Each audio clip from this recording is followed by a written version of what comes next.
Cette journée a été instaurée par l'ONU en 2005. La route, à travers le monde, ce sont 1 350 000 personnes tuées en un an selon le dernier bilan communiqué.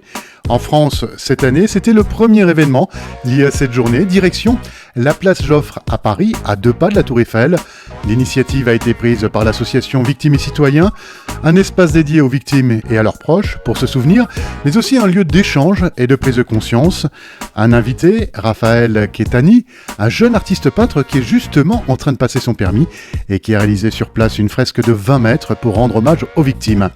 Et puis un autre invité, Emmanuel Barbe, le délégué interministériel à la sécurité routière, est venu à la rencontre de l'association et des visiteurs.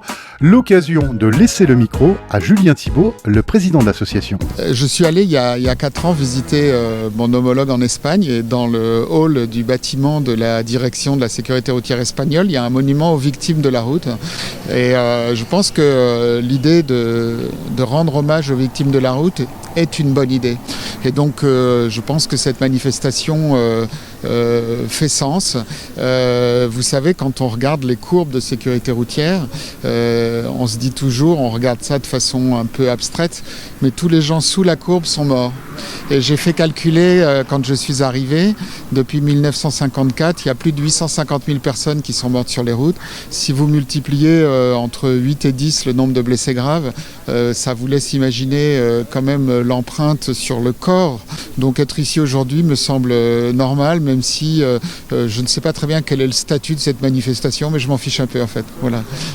Malgré cette reconnaissance de l'ONU qui demande à chaque État de reconnaître cette journée, c'est vrai qu'on s'est rendu compte que rien n'était fait. Et c'est vrai que les victimes de la route, souvent, ont ce besoin d'avoir un statut de victime pour partager d'une sa peine, de pouvoir justifier, de dire moi aussi j'étais victime, moi aussi j'aurais pas dû avoir cet accident parce que aujourd'hui c'est pas normal d'avoir un accident de la route.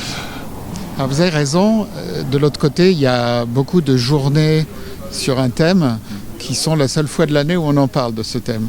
La sécurité routière dans notre pays, on peut dire qu'on en parle tous les jours.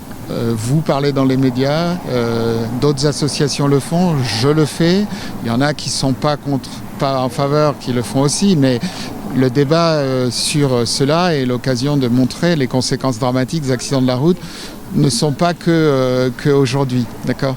Donc c'est peut-être un tout petit peu la nuance. Maintenant, encore une fois, finalement, qu'est-ce qui crée la difficulté de rester mobilisé sur la sécurité routière ? C'est que c'est une mort ou une blessure granulaire, c'est-à-dire qu'elle se produit tous les jours dans des endroits du territoire, et donc il n'y a pas l'effet masse.